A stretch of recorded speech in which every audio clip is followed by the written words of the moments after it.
President Trump. He's brave. Biden. Tired. What do they call him? Sleepy Joe? Yeah. You were born in Washington, D.C., right? Correct. Unless you run for president of the United States. Bro. How many cases has he got against him? 100? I'm only dealing with like 3. I don't know. Bro, it's 97 more. Well, Trump's catching up.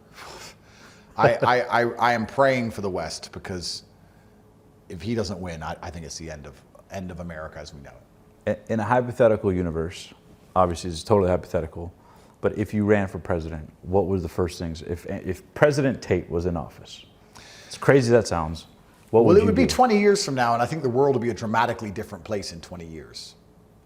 But I do believe that the core tenets that Western leaders are lacking are a degree of nationalism, a degree of care for their own people. I think that would be refreshing to see. Wouldn't it be nice to see a president who cares about Americans over everyone else, which is what Trump was.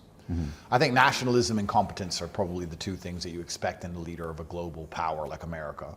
It's a shame that none of the current leaders have those 2 tenets.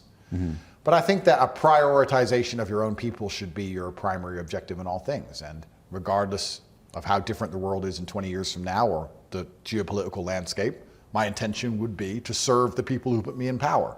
Radical idea, I know, crazy. But perhaps the people who vote for me and pay for the government that I'm in charge of should be the ones I'd be concerned about, as opposed to everything and everyone else. Yeah. I know, crazy, I know, but yeah. It seems the people who are in charge are more interested in global money and the global finance, which the people who put them there in the first place. And obviously, if you're global finance, you have no particular concern for one geographical area or nation. In fact, if you're global finance, you can benefit off the burning of a nation, off the destruction of a nation. There's no light without dark. Global finance has benefited off the exploitation of the second and third world for a very long time to enrich the first world.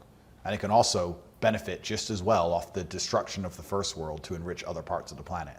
Most people don't understand that. People think they need to keep America alive because of the dollar and because it's America. No, they can live in Saudi or Tanzania. They can live in a mansion anywhere, and they have a Globemaster, so they can fly anywhere they want.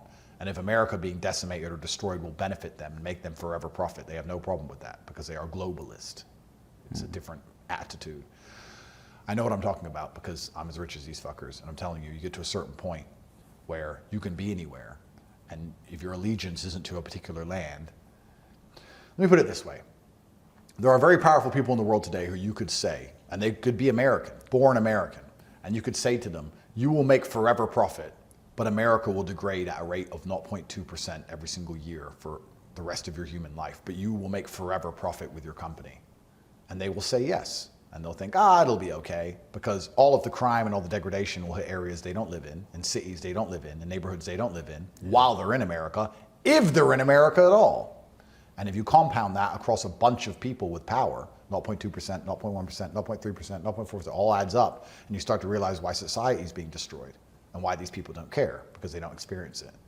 The average person experiences it, and the average person is stuck with it because they can't move. They don't have a private jet, and they can't leave, and they don't have global money. They have one job in one place, and they are stuck there. And those are the people who suffer. And that's the reality. And then these people get the people who are in charge into power to represent the people, but they don't represent the people, they represent the global money. And that's why they make the decisions they make and talk about the things they talk about, and they don't talk about anything important. Try and distract you, keep you confused.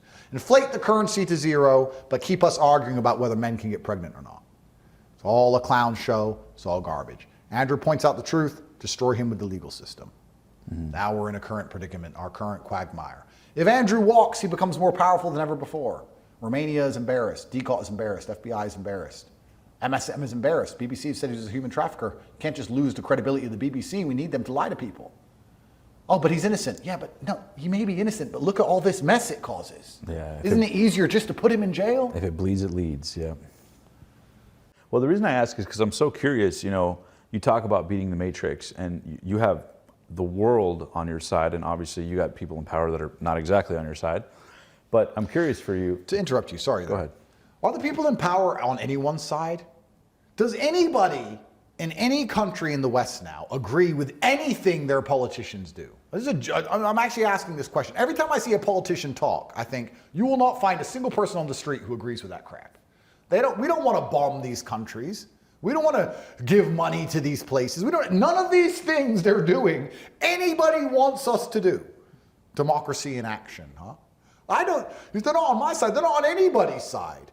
It doesn't matter if you're in France, Germany, England, or America. I can't find a single democratic nation where any of the decisions they make benefit their own people ever, and anybody agrees with it at all. It's a miracle it still operates. It's a miracle somehow they're still pulling it off, where they stand in front of us and go, you're all gonna pay loads of taxes, we're not gonna fix your roads, you can't afford to eat groceries, we're giving $100 billion to someone else, thanks, bye, going home now for the day. Oh, and my wages have been put up.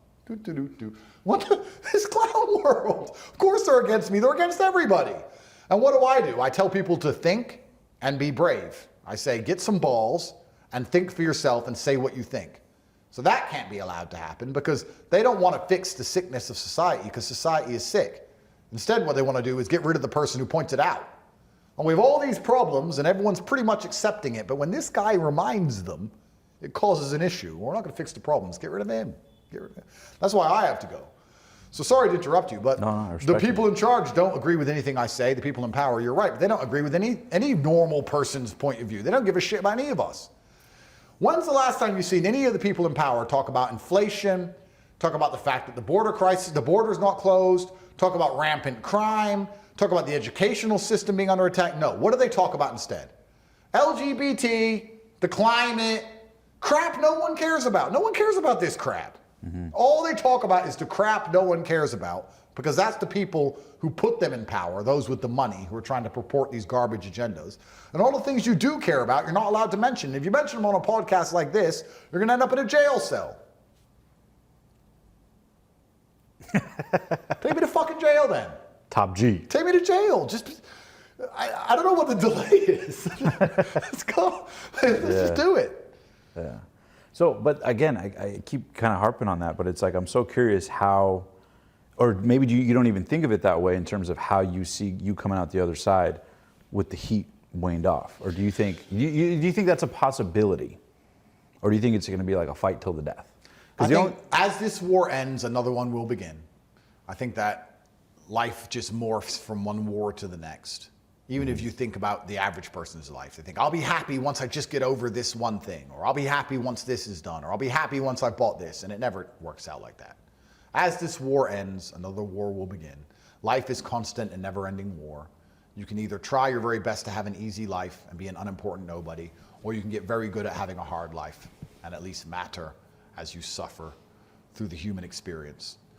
And I don't see an ending because I don't think war is ever going to end. The war will change, perhaps. Perhaps it's not a Romanian court. Perhaps it's something else. But the war is going to go on forever. And every single day I'm going to get up and do my best while I'm breathing. And that's the reality I'm going to live for as long as they let me live until they decide that they don't want me around anymore. And I would never kill myself. And that's the bottom line. And I love that you say that too. You always say, I would never kill myself. I wouldn't. When I was in jail, the first month I was in jail, I think there was 4 suicides, and I got really nervous that they were trying to set up a pattern. And I kept tweeting, I would never kill myself, never kill myself, never kill. I tweeted it nearly every other day. So that's the one psyop I don't want anyone to believe. There's no circumstance on earth in which I would kill myself, ever. You're gonna have to kill me. You're gonna have to do it. I'm not gonna make it easy for them. I'm not gonna allow them to upset me. Take my ice cream away like a little girl, boo-hoo, and me do it for them. No, do your own dirty work.